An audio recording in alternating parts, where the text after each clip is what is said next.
Hello, Internet, and welcome to episode 206 of Verbal Graffiti with your host, Brian Glass, aka the B-Man, the People's Degenerate. Currently, flakes are falling, not here in the studio, but outside in the world, in Connecticut, from the sky. There are flakes falling. It is gentle, it is scenic, it is nighttime. One of my favorite activities to do is to watch the flakes fall. Now, not from the sky, but from the streetlights. That's how you can tell if it's snowing. You look at the streetlight, that's where you can see, hey, is it snowing outside? You look at the streetlight. You look at a light, that's where you see the flakes. If you're living somewhere where there's palm trees, you probably don't know this. If you never traveled north or somewhere where it is frigid out. But for those of you who do live in frigid temperatures, I just wasted the last 30 seconds because that is evident. Everyone knows. You look at the street light, but it's calming. One of my favorite sounds, one of my favorite moments was, I believe it was fifth grade. Was it sixth grade? No, it was fifth grade. We went to Nature's Classroom, which was basically a camp.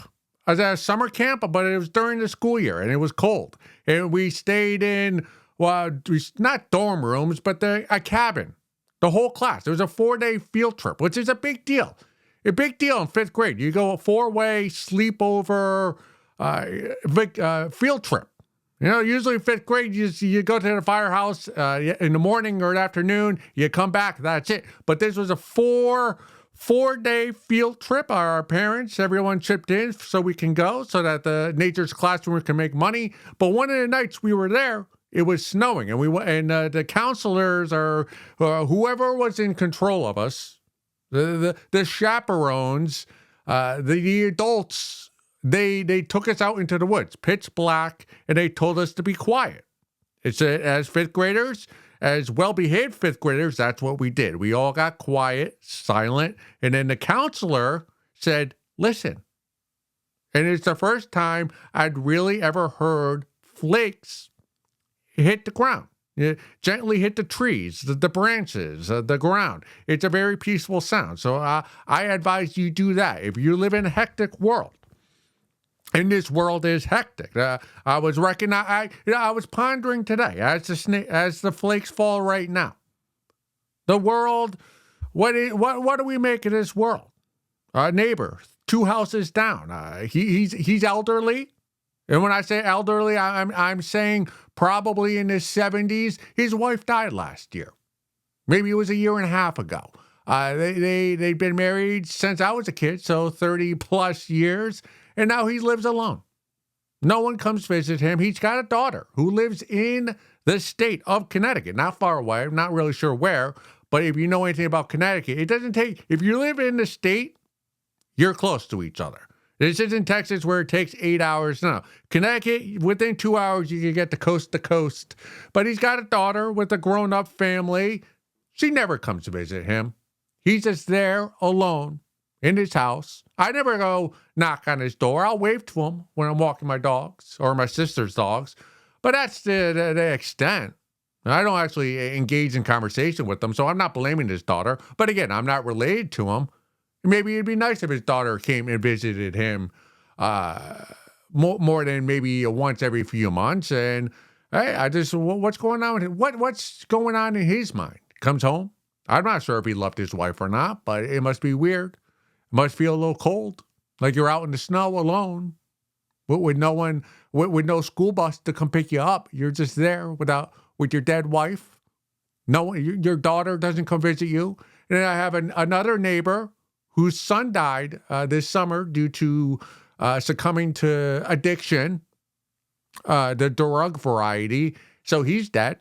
You know, he was in his 40s, and her husband died, 10, 12, 15 years ago. So she's in that house alone. People come visit. Her son never comes visit. I think he's been there maybe, 5 times since his brother died this past spring. You know, people going through it. There are people in pain. You have an achiness in your elbow. Maybe you have a pain in your organ. You don't know which organ it is, but it's in the belly and it's prevalent. and it's throbbing. And you think to yourself, oh, well, I don't want to take a day off of work. I don't want to go to the doctor and have the doctor tell me, oh, it's nothing. Just drink some Sprite, drink some warm ginger ale, and it will go away. So you wait.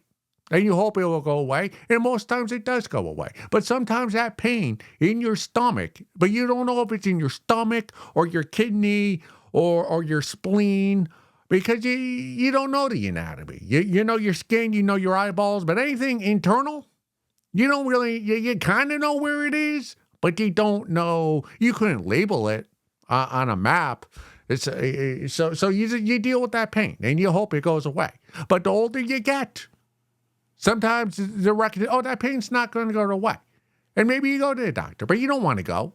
You don't want to take a PTO day and waste it at a doctor's office. And most likely the doctor's going to tell you, take some Tylenol, take some extra strength Aleve. And they push you away. And then you go to ChatGPT, which is, I still don't understand what ChatGPT is. If I'm not mistaken, is it ChatGPT Google?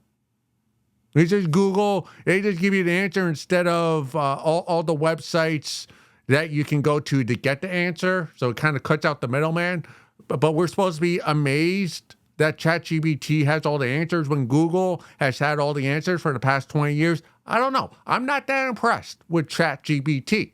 Personally, I think it's a terrible name.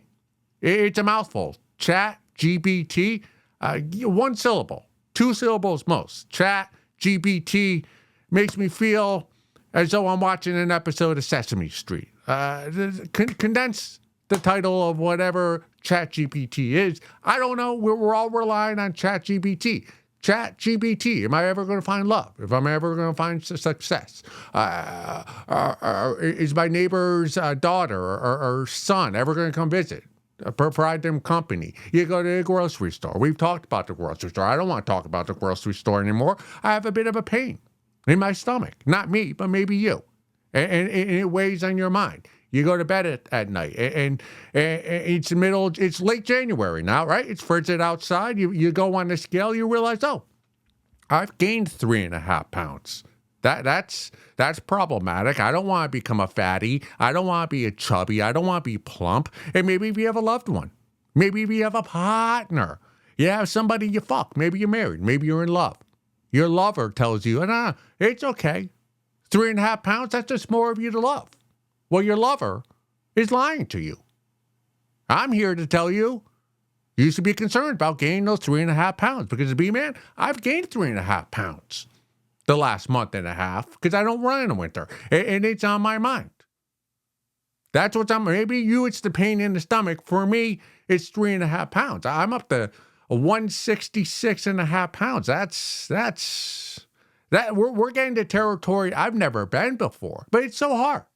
And again, as a somewhat skinny guy, if you're a fatty, I know your marketing. Fuck you, B-man. You're going to complain about your weight, right? When you're still wearing a 30, my pant sizes are a 30 waist. Like, who are you?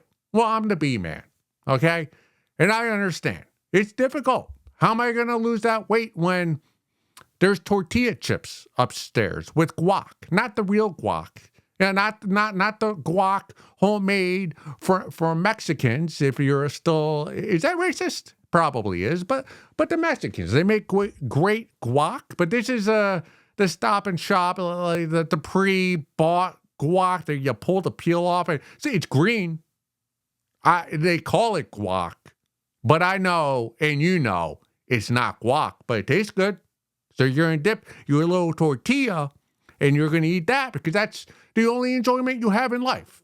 Or you have a job, it doesn't fulfill you. Right? You're a loner. You're an unfuckable. No one to talk to at night. You doom scroll through your phone. You hear about the world, the UN. Everyone's getting together. World War III is like the flakes coming down, the snowflakes. You're not feeling it. It's not accumulating yet, but it's cold enough, and if it continues, the flakes continue to fall, we might have World War III. But you have that weighing on you. You have the pain in your stomach. You had to get up early. You're tired. Your kids don't love you. They won't come visit you when you're old and gray and crusty, and your lover, your wife, your husband, your spouse has died. All right, those kids you spent 20 years raising and trying to teach morals and to help be a good citizen, to make the world a better place. How are they going to thank you? They're not going to thank you. They're not going to come back and see you when you're in need of help. They're going to go, hey, thanks for the 20 years. Thanks for the housing. Thanks for the free rent. Thanks for the college education you paid for. Thanks for paying for my wedding. Thanks for raising me in a safe neighborhood. But I got my own life now. Hope you enjoy death. That's doorstep. So you got all that. You go to work. You're tired. Nobody loves you. And all you have in the late evening before you go to bed is the doom scroll. And you eat some tortilla chips that you dip in guac that is filled with calories. That isn't actually guac. But that's all you have to look forward to because it's yummy. It's tasty. It's crunchy. That's why they make the tortilla chips crunchy. I learned that about M&Ms. They specifically, the designers of the original M&M, they made it crunchy because they knew that there's an addiction to that crunchy sound. So it's not the M&M. It's not the tortilla that you think you're addicted to. It's the crunch of the tortilla chip that you cannot wait, that you're looking forward to as you go about your mundane, unlovable, unfulfilled day. And here we are, episode 206. The world is not crumbling, but it's not thriving either. The only thing that is thriving is that pain that you can't identify in the side of your ribs. How many ribs do you have? I don't know. How I've been 42 years old. I'm 41 years old. I'm mentally getting prepared for 42. I'm 41. How pathetic is that? You're 41, or maybe you're middle-aged as well, and you're getting mentally prepared for being older because there's no going back. Your youth, your prime, the happiness, the energy that you once had, you'll never have it back. So all you can do is mentally prepare yourself for becoming older, more decrepit. All you can do is take vitamins and mentally prepare for what is coming. And what is coming for all of us, unless you're the savior, maybe I am. Probably not. Maybe you are. Most likely not as well. All you can do is prepare for your final day, which is death. And what is that? I don't know. You stop breathing. You think about breathing. You take advantage of it. I do. You don't. Why am I talking about breathing? I don't really know how breathing works. So let's move on. Something more pertinent. It is a very somber opening, but sometimes life is somber, and you have to embrace the somberness of life, of your mundane day. Your manager, your boss. You wonder, who fucks them? Who fucks your boss? He's an ugly guy. He has no personality. He's middle management. She's middle management. She has terrible fashion. He wears shoes from Walmart. I'm not besmirching anybody who wears shoes from Walmart. Maybe I am. I'm a bad person, but I'm the B man. But you stand there, your boss. Someone's fucking it. That you despise your boss. I actually don't despise my boss, but maybe you do. You have a coworker. You have a cousin. Maybe you have a hot cousin. A lot of us do. We have a hot cousin who complains about dating, but she goes on dates every week and they fucks. Has a harem of guys that she fucks, and all she complains about is her dating life. But she has a dating life. How can you complain about your dating life when you have a dating life. Most unfuckables don't have a dating life. How can you complain about money when you have money? Most of us don't have a lot of money. B-man, I make $60,000 a year pre-tax. How much do you make? After taxes, that's probably $35,000. Hey, B-man, why don't you go on vacations? Well, how are you supposed to go on vacation when you make $2,500 a month after, you pay your insurance and all that?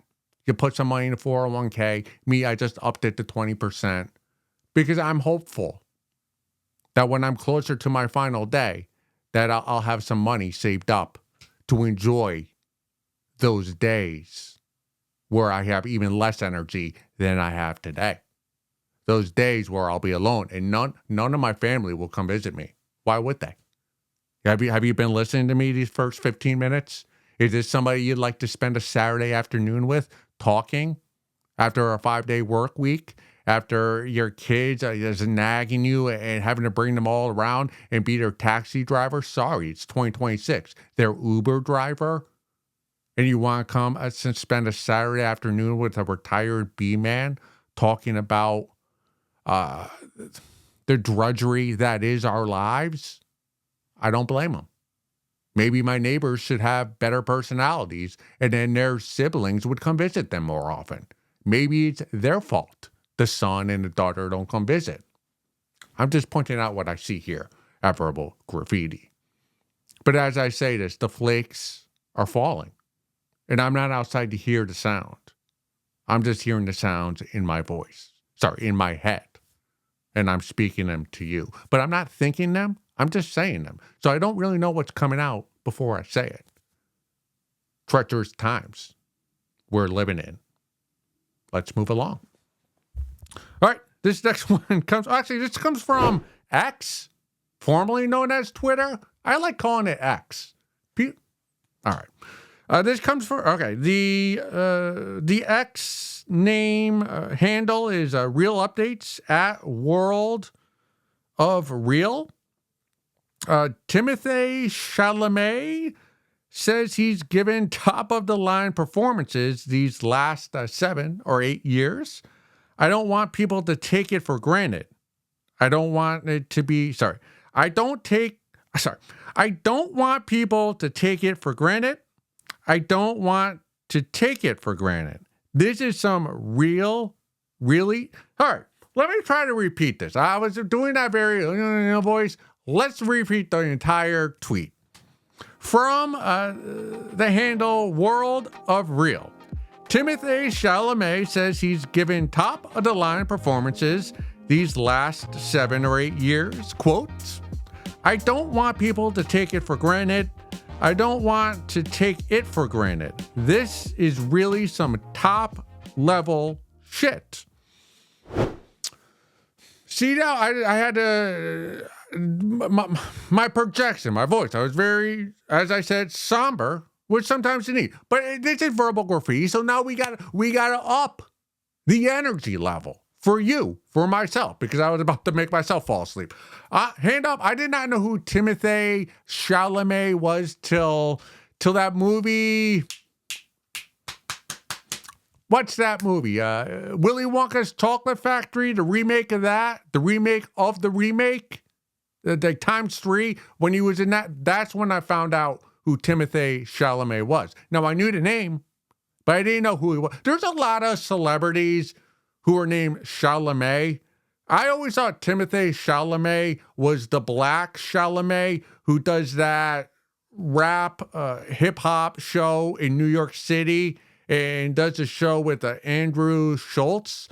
I didn't know this was some twinkie white guy till I saw Willy Wonka's Chocolate Factory. And also, maybe it was Dune. He's in a lot of movies. He's a sex symbol, Timothee Chalamet.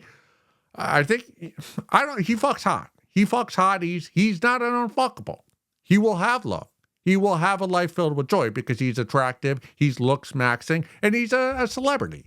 I don't know about his family. I don't know if his mother's going to come visit him. I don't know if his siblings are going to come visit him when he's old and decrepit. But right now, life's pretty fucking good if you're Timothee Chalamet because he's doing some top level shit. And I agree.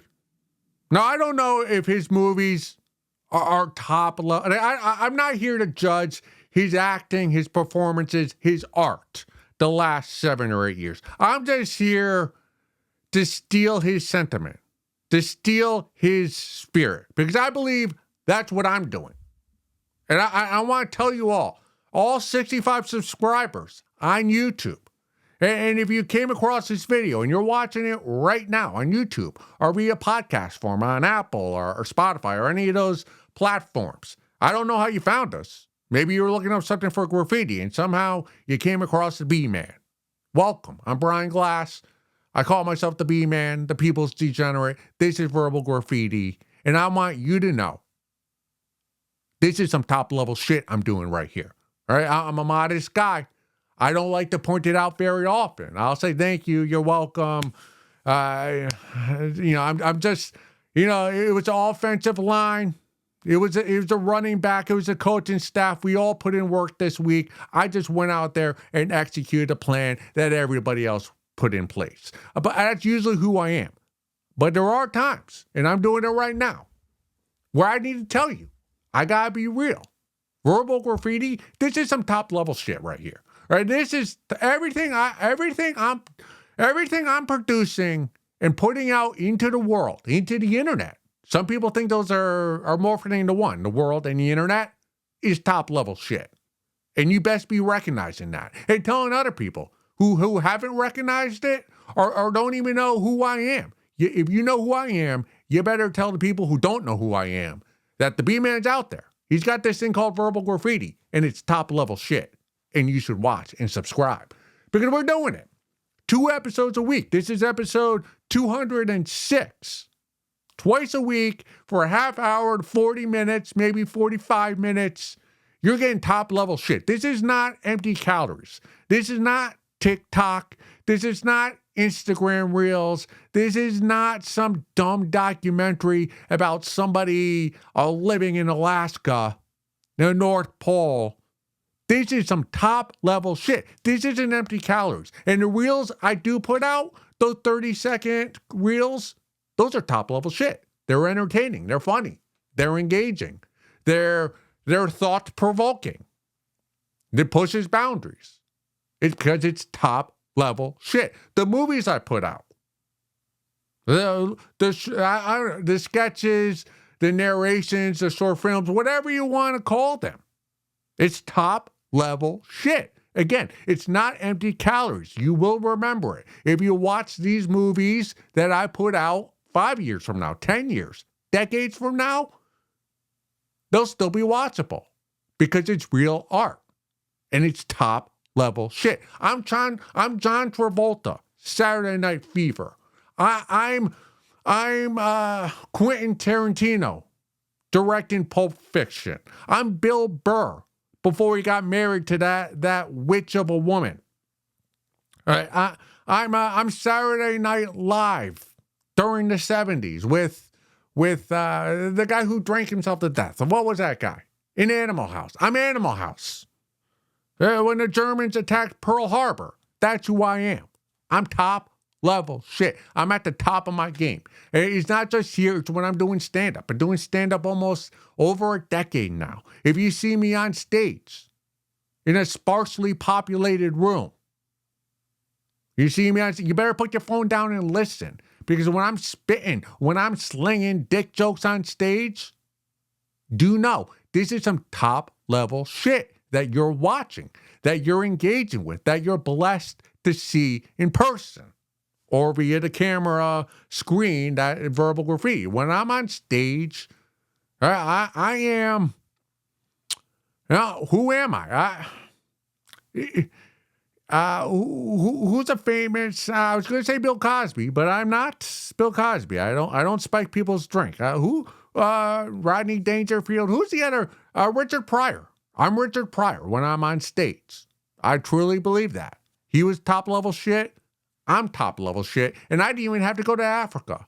I just stayed here. I knew I was top-level shit. I worked on my game, worked on my jokes, worked on my personality, melded it together, And now I'm top level shit, and I want to be recognized for that. And I it's not that I want to be recognized for my top level shit. It's that I want you to recognize that this is top level shit here at Verbal Graffiti, or when I'm doing stand up, without me having to tell you or inform you that this is top level shit. For your sake, right? You untalented viewer of me, and you are untalented, to appreciate my talent and the level at which I'm performing my talent. Right now, I'm Jordan, 91 to 93. I'm bringing home chips, and none of us know how long this is going to last for. All right, maybe the NBA will suspend me because I gamble too much, and it becomes a conspiracy theory. Maybe something like that will happen. No, I'm not a gambler, but I do have my vices. So maybe I will fall off at some point. Inevitably, we will. Sometimes I look in the mirror and I go, have you already fallen off? Maybe looks-wise I have. Maybe I'm not a looks maxer anymore. But talent, funny, engagement, as I pause, I'm trying to, or as an orator, this is top. I'm the liquor at the bar that you've never heard of. It's up there. What's that? And then the bartender goes, don't even worry. You can't afford that bottle. That's not for you. That's who I am. I'm the top shelf. I'm the bottle of tequila that's written in Arabic. Like, you think it's Mexican, but it's actually Arabic. That's how rare and that's how tasty that tequila is. I don't know if they make tequila in the Arab world. I don't know. Because I'm too busy here producing top level shit. I'm a real one. I'm not saying I'm a real one, but whatever it is, like my wavelength, whatever you want to call it, my vibe, it ain't slop. It's top level shit. Don't know where the word slop came from, but it's all I hear on the internet and in real life. It's, oh, that's some AI slop. What you're watching right here, it's anything but slop. Right? You're not getting this in a chow hall. You're not getting this in the lunchroom. You got to go to a real restaurant to get this, and I give it to you for free, and you should thank me. Quite frankly, you should suck my dick, Mr. Perfect. And do know that my dick is named Mr. Perfect because he's a top level fucker. When my dick, Mr. Perfect, is inside of you, he gives you top level gasms. And you should recognize that. And tell me so. I don't ask for much. And honestly, I don't even know if I'm at your level. I'm so top level that it's hard for me to relate to you. You untalented, ungrateful viewers of Verbal Graffiti in my stand-up. I'm at a different level than you. Honestly, I can't even see you down there. I don't know. You know, you look up, you see the stars. I'm beyond the stars. That's how far up I am. And I'd apologize for leaving you here. But hey, you know, it's lonely at the top. It's lonely at the top. I'm above the snowflakes. The flakes that are falling right now, those flakes, I'm above the clouds. You know how much those clouds weigh? 5 trillion pounds. Don't know if that's true or not. I just made it up. Go with it. Let's lie. Spread the lie. Clouds weigh 5 trillion pounds. But you gained 3.5 pounds, and now you're becoming a fatty. And that's more concerning than the weight of the cloud. Again, this is top level shit. And I want you to recognize that. Let's go look at something. Maybe some photos. Episode 206. You know what? That was almost 30 minutes of some top level shit. And I don't think you deserve any more. Go suck a fat one.